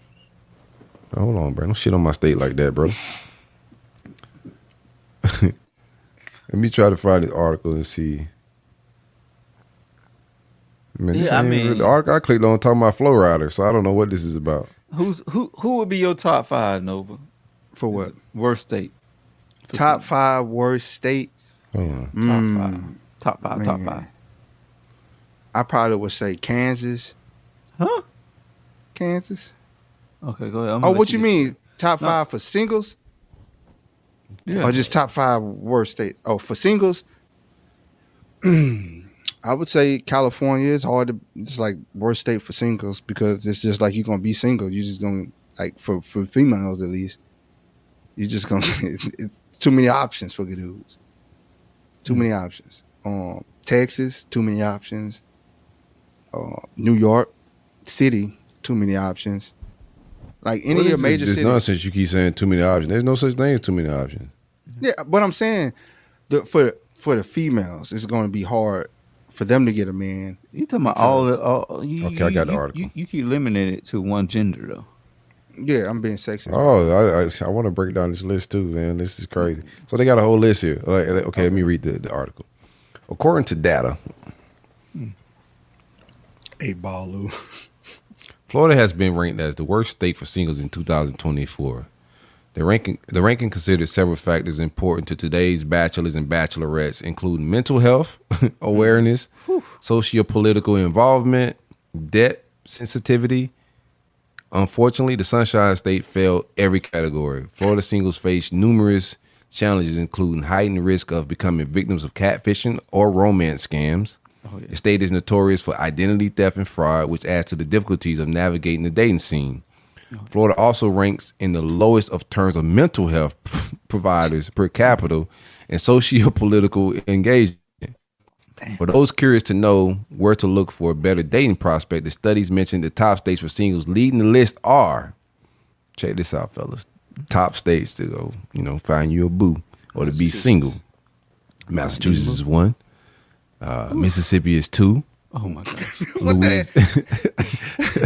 Yeah, I knew you would like that. Mississippi is 2. Louisiana is 3. Michigan is 4, and South Dakota is 5. Oh my God! It's a theme there. Yeah, there's a theme there, like poor people. The study revealed. You want to find love? Go be poor. The study revealed that the worst states for singles include Kentucky, Alaska, Arkansas, North Dakota, West Virginia, and Florida is last, man. That's a theme there. Hold on. That's a theme. What's the thing? Alaska, Kentucky, West Virginia, where else? Alabama. North Dakota. No, Kentucky, Alaska, Arkansas, North Dakota, West Virginia, and Florida. That's cousin fucking the bottom. states. That's Florida is not. We're not no cousin fucking state. Yeah, you got us fucked up. They told y'all why we all messed up, man. Everybody's scamming and got we ain't got no mental health doctors. We need a separate list in the cousin fucking state. Cause all right, now I got it. Y'all got to choose one right now, right? So the top. They say the top 5 for the single states is Massachusetts, Mississippi, Louisiana, Michigan, and South Dakota. Where y'all going to? It's a lot of. I'm gonna go. That's I'm the gonna ass go Louisiana, list. man. I'm gonna go Louisiana, boy. You get one of them old Creoles, boy. Yeah.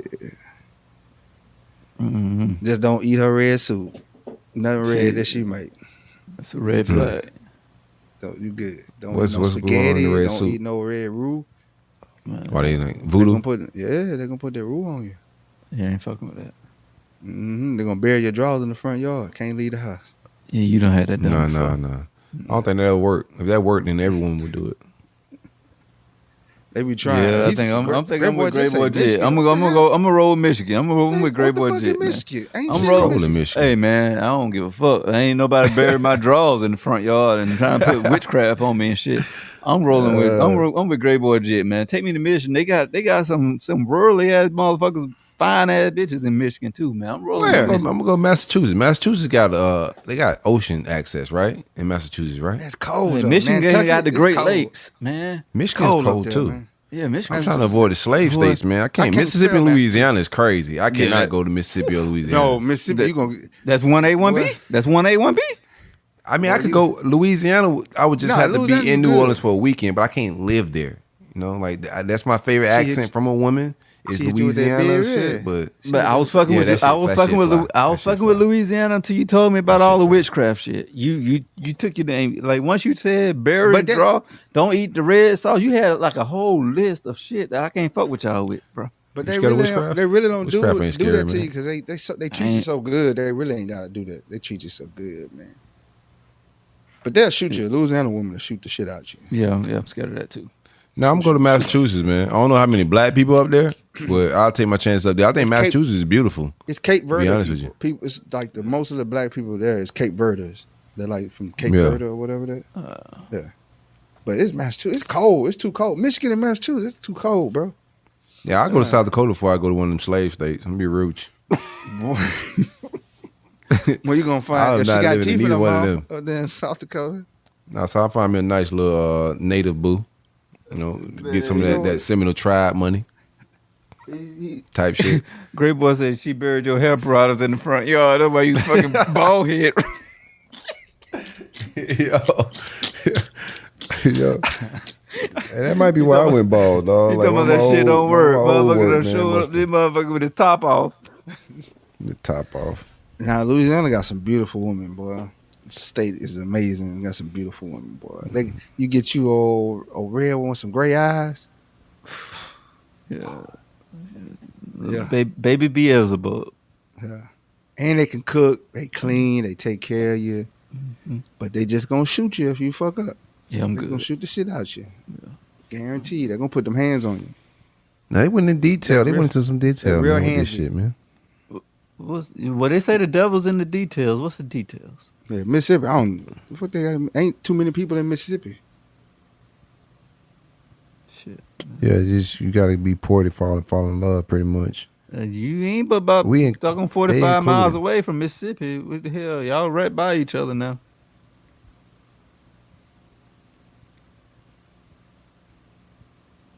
Yeah. Shell already told us it's only a 30-minute drive. Boy, Mississippi they're just slave mentality in Mississippi.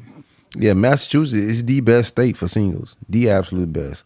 New York has the highest percentage of never married adults. Wyoming has the fewest.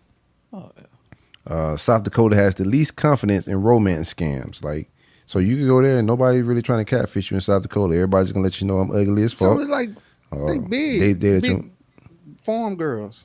Nah, man, it's all, they got some of them. They got some tribal women out there now. Mm-hmm. Mississippi is the second best state for seniors. The state had the second lowest number of confidence in romance scams. They can't even spell confidence. Yeah, and It's called the hospitality state, and people are just friendly. It should be called delicious the high Southern comfort cholesterol food. state. I like that too. That's the thing. They still think they don't even know they free down there in Mississippi. Boy. There's a lot of mental health providers in Mississippi. They say that because there ain't that many people. They don't use it. Mental health. Why you using these big words? I feel attacked. They were like, "What's confidence, man? Who is this guy?" Master, what's a mental health, Master? What's a confidence, sir? They. Well, they go. Okay, we go a little further, man. I like this, man. Ain't none of that shit on the West Coast on this bitch, man. Y'all just out there just. I'm telling you, it's the luck of the draw down here. The first thing on the West Coast is Hawaii, bitch. They ain't nowhere near, bro. Because it's more family oriented. Yeah, I can see Hawaii. Man. Hawaii is very family oriented. It's a beautiful like place. them dudes be together. They be with their girlfriend from junior high, bro. They old lady, junior high, bro. They one and done around there. Yeah, it's back to poverty.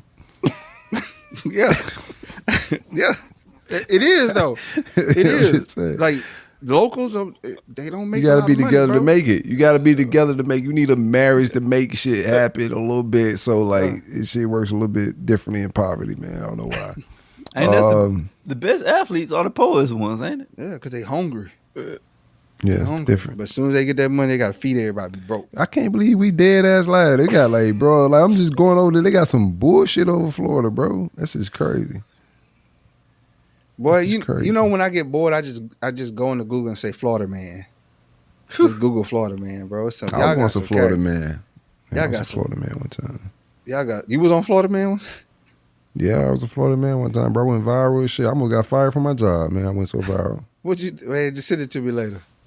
I got you. I'll send it to you. I'm surprised you when you see it, you're gonna be like, yeah, I seen you. Like, oh, that was you? Like that was you, bro? Yeah, that was me. No, that boy probably was in traffic, pulled out a chopper. Man, he was on some wild shit. My captain had we had opened up the Kush house. My captain had came by, and he said they had posted an article and they had the Florida man shit in the article on what was the publication? The Athletic did an article on our platform and whatnot. So they did it was a long piece. At that time, the biggest piece they ever done on their website. You familiar with the Athletic? But Andy Staple, one of the anchor writers, did a write up on the roll up and how everything came. But they had the whole Florida man situation in that artitle.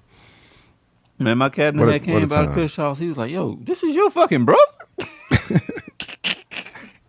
Yeah, that was me, fam. I wasn't trying to be a Florida man, dog. Sometimes life just comes at you fast, bro. And sometimes you got to make rash decisions on things, man. But damn, y'all. What we at with it? What we got on the docket? We miss anything? Oh yeah, I feel like I'm missing something. Bun B was being called a snitch this week. Shout out to our coach, man. We don't know what a snitch is no more. First they called Gunna. That's why I say y'all might was listening to Gunna music because they don't know what a snitch is. Bun B house was robbed. His wife was held at gunpoint. So Bun B showed up at court. I think he pistol whipped dude, held dude at gunpoint and everything. He did some gangster shit. But at the end of the day, court came up. Bun B showed up to actually put this guy behind bars that had a pistol at his wife that broke into his home. And for some reason, our coaches started calling him a snitch. Oh, yeah. If Bun B a snitch, I'm a snitch. Yeah, I'm definitely telling on you come rob my wife. Like, what are we talking about? I gotta live here, bro. Bro, it don't. You better make tell no your sense. wife, like, I can't snitch on him. Like, what do you want me to do? I can't snitch on him, babe. Like, people going in saying he a snitch, bro. As a man, that's your job to protect your family and your home at all times. Your family and your home, you're supposed to protect that. His wife was held at gunpoint. Oh yeah, bro. Outside of you, lucky I didn't get to kill you. So I'm gonna see it through. I'm gonna go to court and you're gonna get the most time. That's traumatic, bro. That's traumatic because you look at your woman as like he's helpless. He was supposed to protect her. Your woman ain't never supposed to be in that situation. You know what I'm saying? And like to see that and then have to relive that and know the trauma that she go through, man, I'm telling on everybody. I'm gonna say lock his mama up too. See, that's how you know niggas really don't really be paying attention to shit but shit. Damn, like Bun B been going around on all these different doggone like outlets talking about this same story. Though this ain't new. Like dog been like telling like everything he just told these people. He done went on all these different outlets and told that whole story. So I don't understand like now how they saying he's snitching. Like he done laid out details of that event like in different like he was on Breakfast Club talking about it like years ago. He was on like he was other different podcast outlets though. I heard this story like multiple times. He was like laying out details of what happened during that night or that day. And like now I don't see how they can say it's snitching. Like he told y'all like, hey look, motherfucker came in trying to do X, Y, and Z and this is what happened. Like now that he's in front of a courtroom, why is it now snitching? Like this shit, like this is like free information. Yeah, ain't no shit. You shot the dude, and you got to testify to that fact because you did shoot the dude. So if you don't, then they can declare that it was malicious. You know what I'm saying? The defense can come back and say this dude. You know what I'm saying? That it was self-defense. You ain't snitching, bro. I get tired of them boys with that old snitching stuff, man. Who gives one shit about their street code? None of that shit is real, bro. There's so many people behind bars right now, and all this it's just not real life.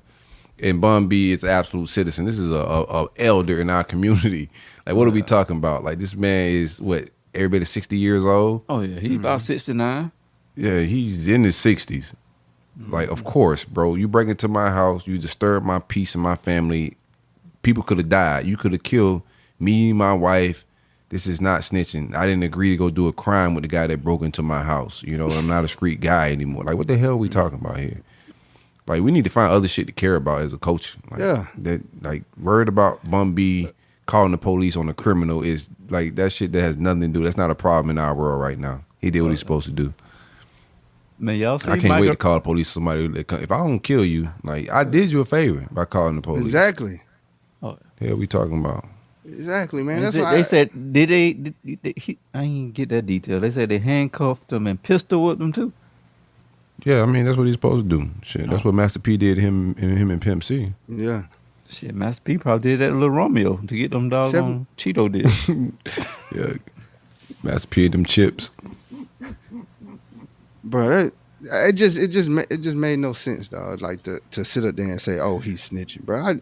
I get tired of people. What it is social media has given lames access to culture words or the culture, and they try to assimilate behind it because they can mask themselves on social media and stuff and accuse somebody like that of snitching. Man, shit. Well, speaking of social media. Michael Rainey Jr. He got groped on live stream. Oh, bro, I watched that, bro. He got assaulted. Yeah, man. Y'all never been groped before? Oh yeah, definitely. I wanted it though, but not. Like, that ain't groped then. That's like flirting. There's a fine line between flirting and groping. Because if that was Laura Harvey that did what she did, then it's just flirting. Like, and shit would never went viral like that. See, you ain't got to do since that. It's so. See, you see, it was old girl. He was like, "Man, get your rusty paws off me." I know.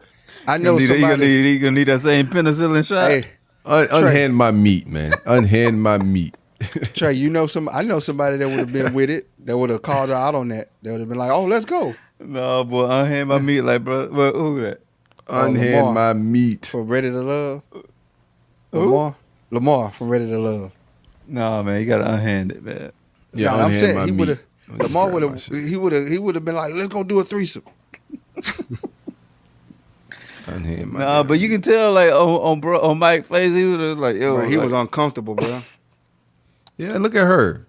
She wasn't fine or nothing like that. Grabbing my meat, you'd been uncomfortable. It wasn't about her grabbing. It depends on who's doing it. She walked up to him like she just knew. Like she just knew this was about to happen. And I'm like, you ain't even that fire. And she was holding it while she was talking to him. She's been to prison before. I could tell the way she like did that before. Like she's been to jail. She definitely told him to cough. She grabbed his and cough. That's a violation. Now, if he did that to It was a woman, little that boy kids be in that under the room. jail. Yeah, and that's It was little girls right in front of her while she's Two grabbing his legits. meat. What is going legits. on in that room? Like, but do we got a video of that? Like, I need to talk about that entire room. Is gross. Like, it's like adults in there. It's kids in there. It's an adult scream. Like, I know they be screaming for kids, but these are grown ass men that are doing adults. So it's kids in there. I'm not saying the men are doing anything to the children, but it's so an much adult going on. environment. Yeah, it's So an much adult going on. environment. It's a tiny room, and now my man's getting his meat grabbed by Husky the bear. Man, she held it too, bro, and was looking at him in his eyes. Are you gonna give me that? You gonna run that to me? I would have headbutted her because she looked like Bushwick Bill or some wild wrestling shit. I would You definitely got a head. Definitely got to give her a head, but have gave her a Ric Flair head. Like, let go my meat, man. And nobody You kidding did me? nothing, bro. They just looked at him. And that's what happened with men, bro. We got to take sexual assault, bro. It looked like he was scared. He should have stand up for himself. Cut the tape. Cut the tape. And I know that was her two jits. No, that was her two legits. Two different That's daddies. crazy. That's crazy. Our She brother was broke doing the live stream, if Yeah. I'm not mistaken. Yeah. So They in the imagine bed- like they in the grabbing your bedroom with boyfriend's half a guest sheet on the meat. bed. yeah, I was trying to see if I can pull up the doggone video. No, we don't have to play it. Don't worry about it. How many people was in I that don't want room? to sexually assault our viewers. Was that a room or a closet? It seemed Well, like a very small, definitely small A little bit of space. both. A little bit of both. It looked like Nova bathroom. Yeah. If you're rich, you gotta know how to read a room as a rich man too. Like walking into a small, I'm too rich to be in a room that small. Yeah, well, these people too close to me. Can y'all bring the scream out here? Like, Where your body it going? seems tight in there. Like I might get raped in there. Yeah. What's going on? Man, like he probably can reach in the Seems kitchen like at a the same setup. time. Oh, you definitely can fry eggs and scream at the same time in that room. Have y'all ever been in that position where y'all been groped by something that like beastly? Yeah, a bear. It's never like the fine ones that do it. It's always a bear that just grab your meat like that. Like, yo, what's going Old on? ladies, bro. You know who notorious for that? Old ladies. Old An bears. old bear. Oh man, old grizzly. Man, unhand me. Marcus. Marcus. Man, let me. Y'all never seen Boomerang. Y'all don't know what I'm talking about. But that Marcus. Man, what you do when an old grizzly get you like that? Bro? Man, you Head just butter? gotta respectfully. Hey, let me go, man. I'm gonna call my I'm mama. headbutting anybody groping me, fam. Damn, murder. You Damn, better be murder, fine. right? If you ain't fine, you better not be groping me. Because I can go to jail for doing that to you. So if you touch me, you better have your shit. Or I'm gonna headbutting the shit out of you. Man, I'm what if protecting she? myself. What if she I don't grip think you and her if you do arthritis it to, you kick do in it and to an just lock old it? you do it Just to an lock old it. grizzly, you ain't going to jail. But like, No, what what if- if she do it and you on South? Oh God. I'm gonna go on south if she grip it. Take she around. I want to be on south. I want to be on south for that. No, you don't really. No, 'Cause oh, not never. I much- don't want to never have a horrible dick day. I don't want to never know. No. No. Bro, Hell no, Nova. You know you wrong. You violate. Could you social imagine? flag. Could you imagine Oh, she man. grip it with her hands and the arthritis set in and her hands be locked on it like that? No, but listen, you don't want no woman in the world to feel your penis. I don't care if she Husky the bear. You don't want No, her Husky to the bear, grab 'cause I and don't grip. And not if it's on I like don't want Husky to on bear to worm touch me. service. Yeah. You don't want the gummy. You don't I want her do. grab. I want her to be disappointed. Yeah, no. I want her to be disappointed and never touch it again. No, because see, you don't know the rule, or the ugly girl can go and go back and tell the good work about That's when you just send them a dick pic. No, you just catch me in a vulnerable state. Don't not if you touch my meat and it's soft, I'm definitely here. But Oh yeah. You got it. what are we talking about? You just grab my shit on gummy.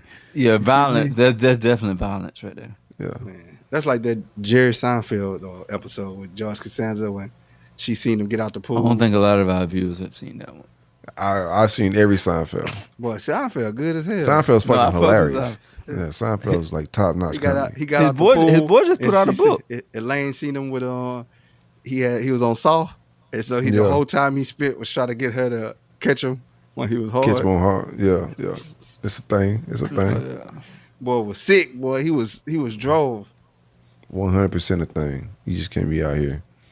If y'all ever see me headbutt somebody at a party, y'all know what's going on. If y'all see me headbutt a woman at a party, you're like, oh shit, she must have grabbed silk meat, man. Murder. Called him in gummy mode. Oh, what you do if Lord Harvey grab you and you on saw? That ain't gonna. We going to the room. We going to the room. Ain't nothing to be talked about here. We'll figure out, Yeah. Like I told you earlier in the show, this is a reciprocating economy and society these days. So I like to reciprocate, if it comes from the likes of Lori Harvey and that type of vibe. Oh yeah, if I'm in the room with Lori Harvey, ain't no gummy going down. Yeah, you just stay ready. You gotta get ready. You ain't gotta get ready type shit. Buddy. You gonna be like old boy in the supermarket store. Just be on ready. Freaky ass. Hey, with that type of with that caliber work, see you walk around gummy on hand in every room, don't you? She was a freaky ass broad. She a fab. She a fab. Don't try to defend it now, boy. When I'm in the room with some fat ones, I don't know. Hey man, why you just call fat women out like that, bro? That's what they crazy. use. It's some fine BB dubs. They got pretty faces. 100%. Yeah, if she ain't 280, she ain't a lady. Yeah, that's your motto. Yeah. No, he's just saying shit to get back like some a big good, like some good Shell. ratings. Big backs like Shell. His ratings starting to look like Biden shit. Yeah, I see what he doing. Big backs like Shell. Yeah. Whoa! What you did that for? He done said that 3 times already. Yeah, he tried to make sure you get that shit off. Big back like whoa. Well, told you, boy, like Candyman, pop up on your ass. Yeah, I'm blocker access tonight. I'm be honest with you. What is I was thinking about this shit the other day. I was reading some. I'll be going down some wild rabbit holes, right? So I was reading something, and it said that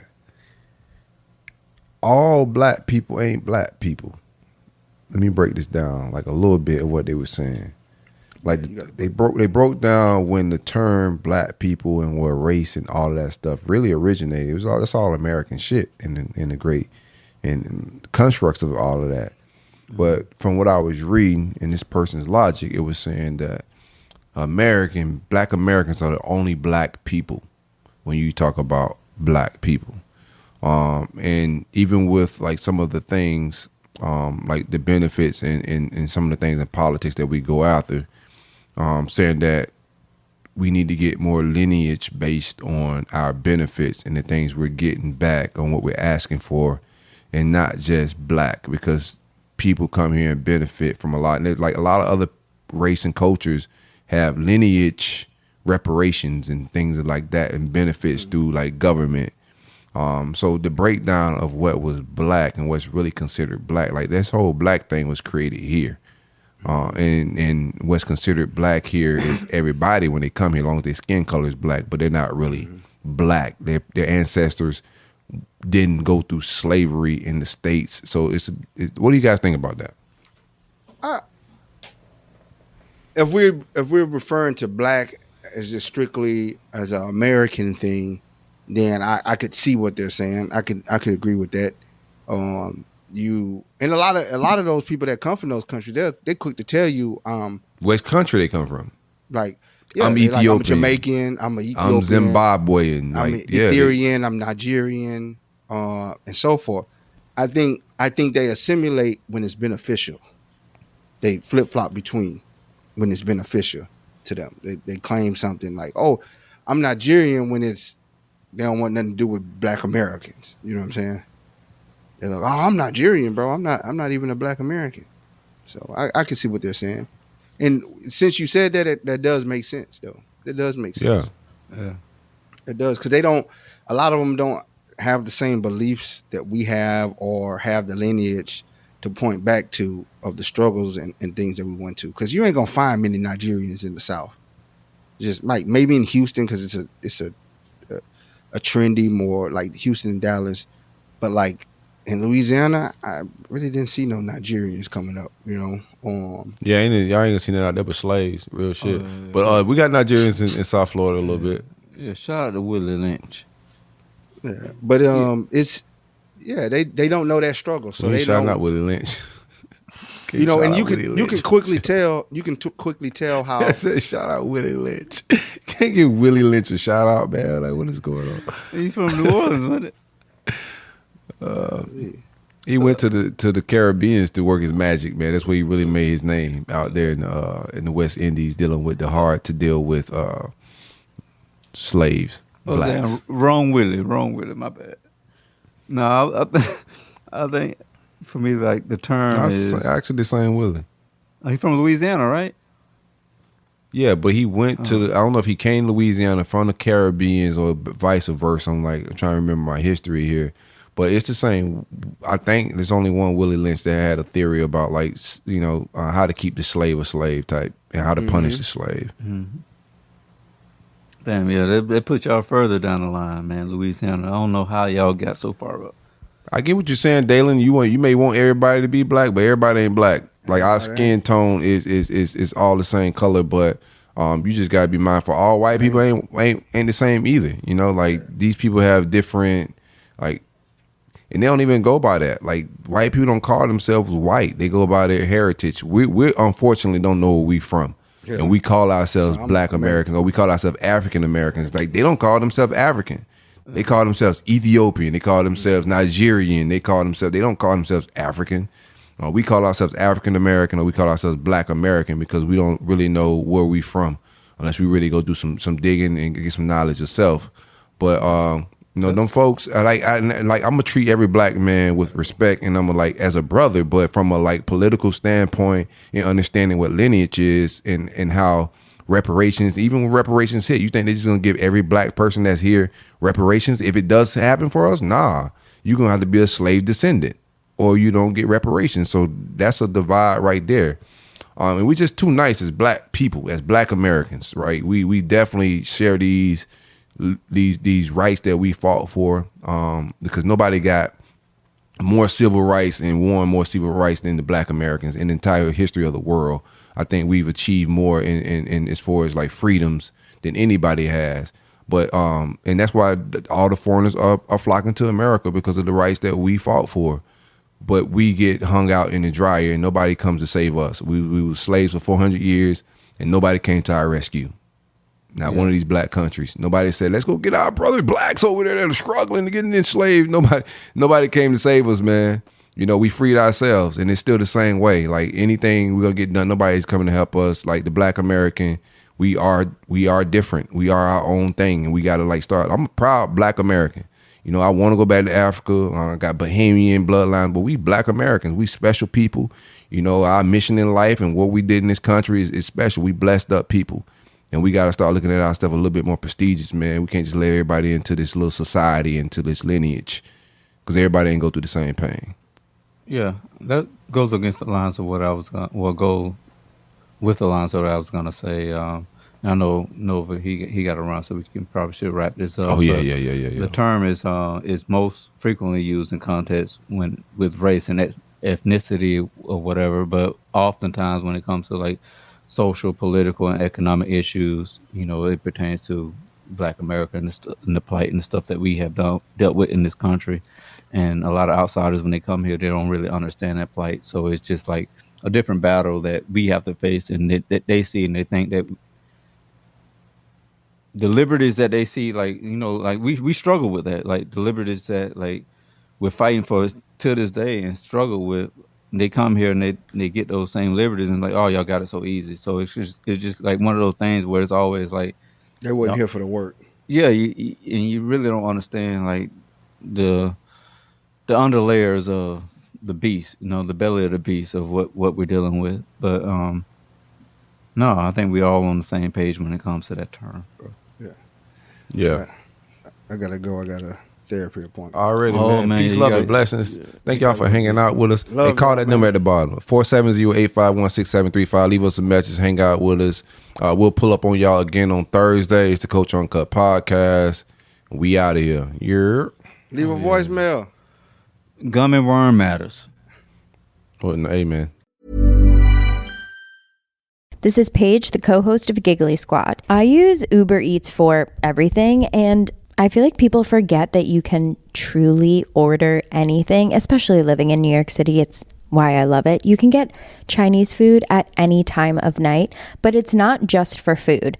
I order from CVS all the time. I'm always ordering from the grocery store. If a friend stops over, I have to order champagne. I also have this thing that whenever I travel, if I'm ever in a hotel room, I never feel like I'm missing something because I'll just Uber Eats it. The amount of times I've had to Uber Eats hair items like hairspray, deodorant, you name it, I've ordered it on Uber Eats. You can get grocery, alcohol, everyday essentials in addition to restaurants and food you love. So in other words, get almost anything with Uber Eats. Order now. For alcohol, you must be legal drinking age. Please enjoy responsibly. Product availability varies by region. See app for details. This podcast is brought to you by Aura. By the time you hear about a data breach, your information has already been exposed for months. On average, companies take 277 days to report a breach. That's 9 months where hackers have access to your personal data. That's why we're thrilled to partner with Aura. Aura is an all-in-one digital safety solution that monitors the dark web for your phone number, email, and social security number, sending real-time alerts if your info is found. It also includes a VPN, password manager, and data broker removal to help keep you safe. For a limited time, Aura is offering a 14-day free trial plus a dark web scan to check if your personal information has been leaked, all for free at aura.com/safety. That's aura.com/safety to sign up and protect your loved ones. That's AURA.com/safety. Terms apply. Check the site for details.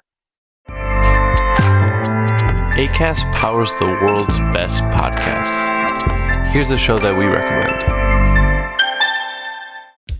Hey, you know what'd be fun? If we could go back to the 80s and watch all those awesome summer movies at the multiplex? You read my mind. Hi, he's Javier Grillo-Marxuach, Emmy-winning writer-producer of Lost, The Dark Crystal Age of Resistance, and The Witcher. And he's Paul Alvarado Dykstra, co-founder of Fantastic Fest. Join us on our cinematic adventure that is Multiplex Overthruster. Our entire first season is now available, spanning the summer of '82. We're talking Star Trek II, E.T., Blade Runner, Tron, Rocky III. And on Memorial Day weekend, we kick off the summer of '83 with new episodes weekly covering Return of the Jedi, War Games, Trading Places, Krull. So we'll see you in line at the multiplex.